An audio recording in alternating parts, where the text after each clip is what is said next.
Good morning, Rabotai. Welcome to Breakfast in the Class. Today's Breakfast in the Class is coming to you almost live from 3P Bahamas, where we have a beautiful crowd here and the ocean behind us. Baruch Hashem Yishtabach Shemo. Today's class is sponsored by Sarah Harari in loving memory of her father, Morris Benin, Moshe Ben Sarah, Danish Matot Surah, B'tzorah Hayim. My friends, when Moshe and Aharon approached Moshe Rabbeinu, what's amazing is that the Shivim Zikanim start to peter out, they leave and they walk away. But they finally get to Paro, and Paro, he looks at them, he says, how did you get here? The Yalkut explains that Paro had vicious animals waiting on the way to the throne that would tear apart any person that came towards him. But still, even though the animals, they were not able to touch Moshe and Aaron, Paro was not impressed, because Paro had a superpower. And his superpower was that no matter what happened, it didn't let it bother him. Every person in the world has a superpower, and it's the job of parents to discover the superpower in their children. The job of spouses to discover the superpower in their wife or husband, and to share it with them. To say to them, your superpower is your patience. Your superpower is your resilience. Your superpower is your dedication. When a person hears that, then they can stick with it. Paro's superpower was that no matter what happened, he was unflappable.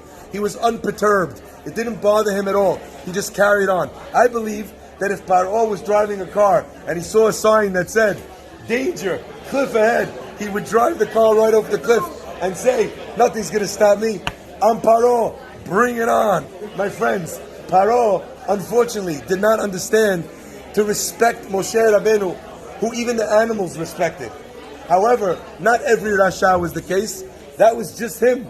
This was his superpower. I'd like to share with you a story of another Rasha and his response, which is a little bit different. Rabbi Yecheskel Sarna. He was in charge of the yeshiva of Chevron Geula. Okay? This story about it is a story about his wife. When she was a young girl and she was escaping from the Nazis, she managed to get away from the guards where they were guarding her, and she saw a big open field. So she runs across the open field, and her eyes are fixed on a place of safety, a big villa, a big home on the other side of this field. People are chasing her, they're trying to catch her. She's running literally like her life depends on it, because it does. She gets to the door of the villa. She pounds on the door. And as soon as the door opens, she realizes that she's made a terrible mistake. Who opens the door, wearing his uniform, with his steel blue eyes and his beautifully trimmed mustache? A German Nazi officer. That was the home that he had commandeered at the time of the war. So he looks at her, she looks at him, she knows, and he says one word. He says, Jewess, Yiddische Schwein, Jewish pig. And his face, his mouth, curls into a sneer, and he says, Hast du gewillt zu Ratven sein? Did you want to get saved? Rabbi. And he starts laughing. Yes, Rabbi, Abus Chayata. You want to say hi to everybody? Come say hi. Say hi. Oh, look, that's you. Look. Say hi. No?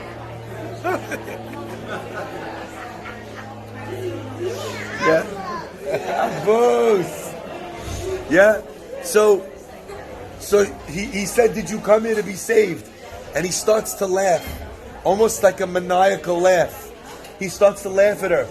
He goes, I can't believe that you ran away from the camp. You ran away, you escaped the clutches of death, only to run straight to me so I could finish the job even quicker. She's shaking, she's almost frozen, but she has no choice. So before he can get out his revolver, she takes a step forward and steps into his house. All of a sudden, a look of confusion crosses the face of this Nazi officer. And he says, wait a minute, how did you get here? She says, I don't understand. I just told you. You saw I was running away. The officer says, no. How did you get past my dogs? And for the first time, she hadn't even noticed it because of her fear when she was running. She realizes that the pathway from the front of the house, the gates of the house, to the house is filled with Rottweilers with German attack dogs, Amstaffs. These dogs, they were trained to rip Jews apart piece by piece. In Auschwitz, we have accounts of dogs attacking people, ripping off their manhood in their jaws, ripping off pieces of flesh from women. Horrible. He says, how did you get past my dogs? The Germans loved their attack dogs. They had no love for human beings, but they loved their attack dogs. So she says, I just ran. He says to her, are you some sort of magician? That's impossible. And then the smile comes back on his face. He says, you're going to sleep here tonight.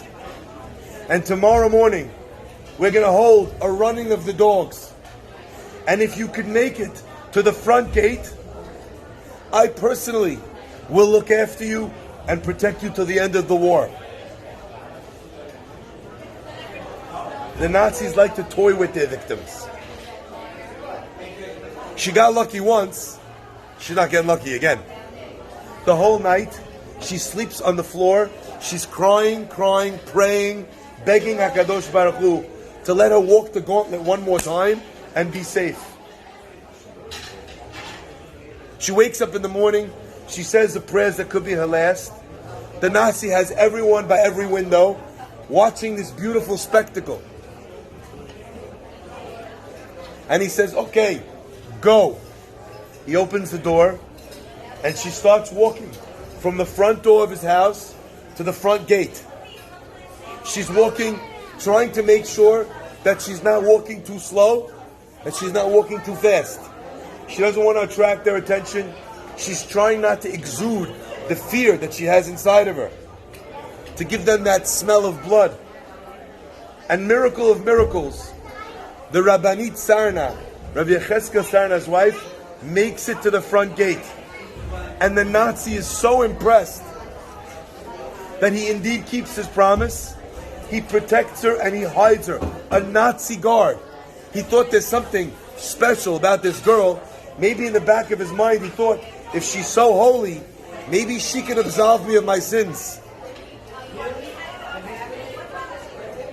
He protects her to the end of the war, and she becomes the Rabbanit of Chevron Geulah Yeshiva in Israel. My friends, I want to teach you something. A beautiful line in Sefer Mishleh. The Pasuk says in Sefer Mishleh, it says a magnificent Pasuk. The Pasuk says,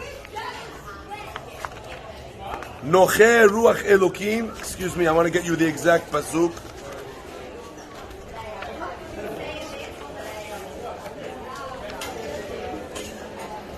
Where is it?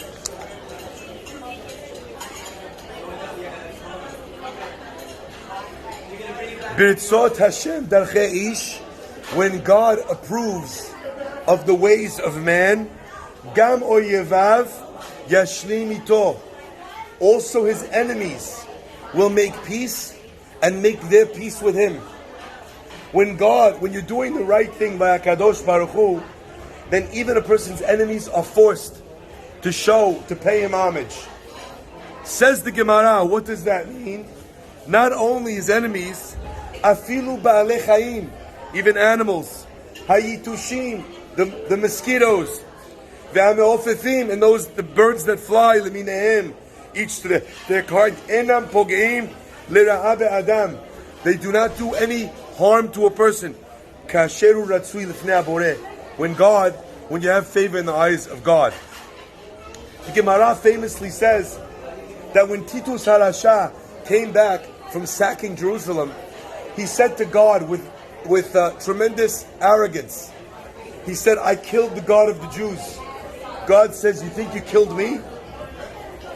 Let's see if you could do battle with the smallest creature in my world, the most insignificant creature. And what is it? A yitush, a mosquito. He gets off the boat in Rome at the height of glory. He's got all the vessels of the Beit HaMikdash. That's why we think they're in the Vatican. Okay? Because last known sighting was in Rome. The mosquito flies in his nostril, into his brain, and starts eating at the brain of this guy, of Titus. The Gemara says it's causing him incredible pain. So he goes through the streets one day, and there's a blacksmith banging on his anvil. And the sound of the rhythmic pounding, it silenced, it scared the mosquito, so it stopped gnawing. He would pay the blacksmith every day a gold coin to sit in his palace. Could you imagine? The palace of the king, all day. Boom, boom, boom, boom. But it was less pain than what he was going through. Says the Gemara, for 30 days. Until the mosquito got used to the noise, and then even the noise of the anvil didn't help. Kept gnawing. Until eventually he died, and they opened his head, and they saw that this bug had expanded to an enormous size in the cavity of his skull. Insane. You see that when a person doesn't do the will of Borei Olam, he can get attacked by animals. They say stories about great Rabbanim that sat and gave classes, and their students around them are getting devoured by mosquitoes, and the rabbi didn't have a mosquito land on him once. They said, Rabbi, how are you teaching with the mosquitoes everywhere? He says, what do you mean? None of them bit me. They said, we're getting eaten alive. Why is it that the rabbi is not getting bitten? The rabbi thinks, and he says, in my life, I don't think I swatted or killed a mosquito once. Wild. I'm not on that level. I kill mosquitoes whenever I can. And that's why I get eaten alive. You know why? Because if you try and swat and kill the mosquito, you're seeing the mosquito. But if you don't swat or kill the mosquito, you see, that mosquito is not coming from itself. It's coming from Borei Olam. And if I did the right thing, I'd be protected. The best deed in the world, HaKadosh Baruch Hu. You don't need off if you're on. Okay? My friends, I want to illustrate this concept. Paro did not understand it. Paro did not relate to it. Even though the animals were showing that Moshe and Aaron were the real thing, wasn't enough. A friend of mine saw with his own eyes the following story. Rabbi David Pinto, Shalita, went to visit the gravesite of his grandfather, Rabbi Haim Pinto, in Morocco. Tremendous tzaddik. And he's going with a group of people. Not the one from Manhattan. No, Rabbi David Pinto. Anyway, I think he's a second cousin or something. Anyway, so they're going together, a group of people. This little dog starts chasing them the minute they get off the bus. And it's barking like mad. Running at them, barking, barking, barking. The rabbi is not perturbed at all. He's walking. The people getting majnoon. The rabbi turns to the dog, and the rabbi says, Mechulim lachem, mechulim lachem, mechulim lachem. Right? You are forgiven, you are forgiven, you are forgiven. I've tried this, by the way, it never worked for me. My dear friend Miguel Abadi was on the trip. The rabbi finished saying the tefillah, telling him that he was patur, he was mad mechila. The dog rolled over and died on the spot. My best friend Miguel Abadi saw it with his own eyes. If I didn't know someone who saw that, this is not my kind of story. If I didn't know someone who saw it with his own eyes, I wouldn't believe it. My friends, every day, if you come to shul, we say, Halichot olam lo. Right? Halichot olam lo. What does that mean? What do those words mean? The ways of the world, lo, are to God. God runs the ways of the world. Says the tefillah, Al tikre halichot, ela halachot. Don't read it, the ways of the world. Read it, halachot. A person who reads 2 halachot every day. Now Rav Shach asked a great question. That's not what the pasuk says. It says the ways of the world are to God. It doesn't say halachot olam lo. How are you switching it? Rav Shach explained, the ways of the world are to God, but God gives the world over into the hands of the people who live their lives by the halachot. So halachot, olam, the world, functions around you. When you see miracles happening for a tzaddik, a lot of times a person thinks It's Borei Olam doing this, Borei Olam doing that. Borei Olam designed the world the same way. I don't know if you ever saw a nature documentary. You have flowers, they grow, and then what happens? The sun comes out. What does the flower do? You ever see the flower turn to the sun? It's magnificent to see. There are flowers that actually turn to the sun. How do they do that? It's the nature that was planted in the DNA of that flower to know that its source of nutrition, its source of photosynthesis happens by the vitamin D, right? By the sunlight that it is able to capture. You have a Venus fly, the Venus flytrap. It's a plant. A fly flies in, what does it do? It's not an animal. It doesn't have a brain. But the plant, even an inanimate object, in some level is animated by the things it owes its own existence to. Our rabbis tell us that the world, it lives as Shelosha Devarim Ha'olam Omed Ala Torah V'ala Avodah V'al Gemilut Chasadim. The world stands on three pillars, on kindness, it stands on prayer, and it stands on Torah. That means that a tzaddik that embodies all three of these, the plants, the rocks, the ocean, the flies, the animals, they recognize that this is the source of their sustenance.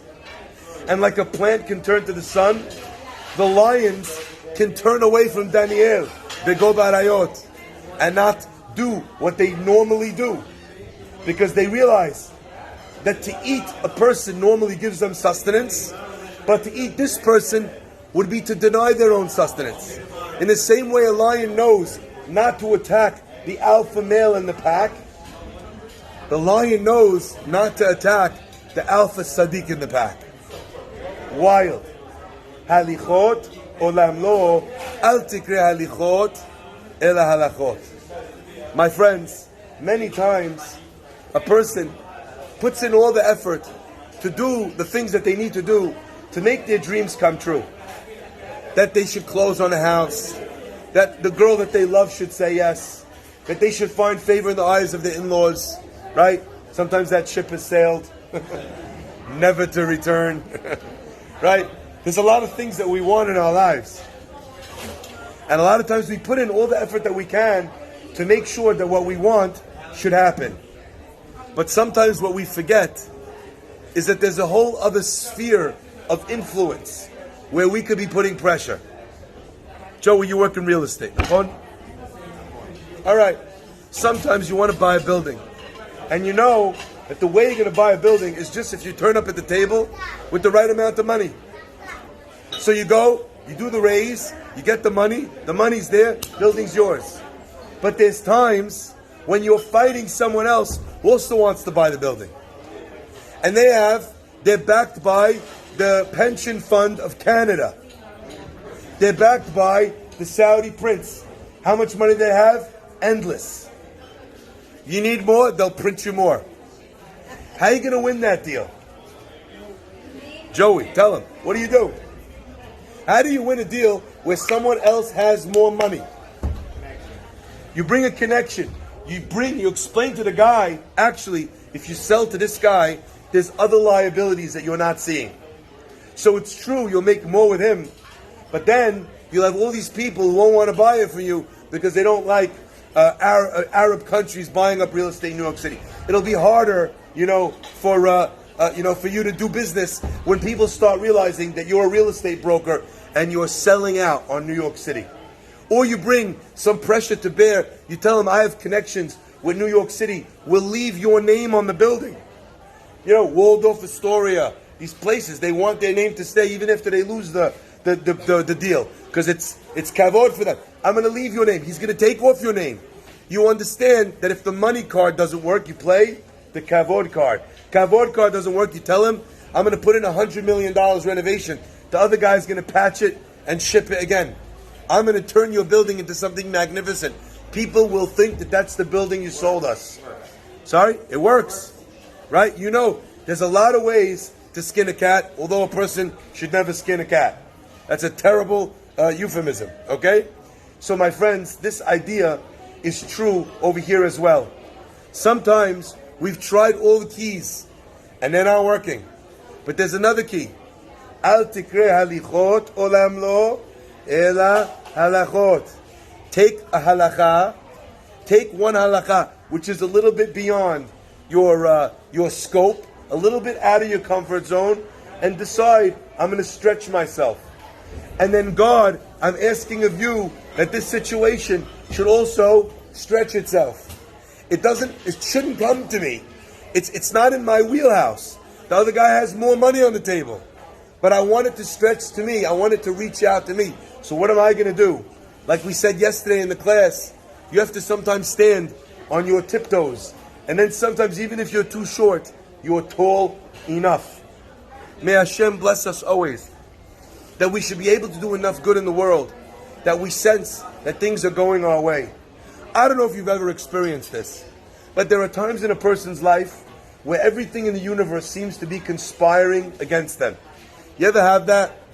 You lose your phone. After you lose your phone, 3 minutes later you land at the airport. Turns out your luggage didn't come.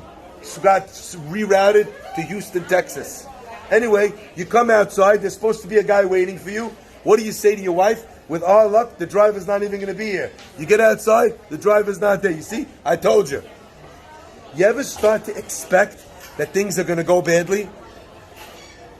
How about the other way? When you're on a winning run, where all the problems that crop up, they just melt away from in front of you. You're in that zone. Sometimes a person thinks, that's lucky. As Jews, we don't believe in pure, raw, unearned luck. You make your own luck. Yisrael en lahem mazal. En mazal Yisrael, says the Gemara. So if things are going well, it's because you're going well. There's something you're doing that you ought to keep up. Be'ezrat Hashem, we should be zocher always to tap into this. And through that, be able to get a handle on our lives and the direction our lives and the world around us takes. To the point where, like the Pasuk says, V'yara'u kol amei haaretz, and the nations of the world will see, Ki Shem Hashem nikra alecha, that the name of God is upon you. V'yara'u mimeka, and they will fear you. It's not that you said something, it's not that you did something. It's that you're shining in a way. You're exuding a certain something that people can sense. This is a spiritual person. I can't start up with him. And that thing can be seen, like we saw in the story of Moshe Rabbeinu and in the story of Rabbi Haskel Sarna's wife. We see that that's something that even something as simple as an animal can sense. May God bless us to have that shine. Baruch Adonai Le'olam. Amen.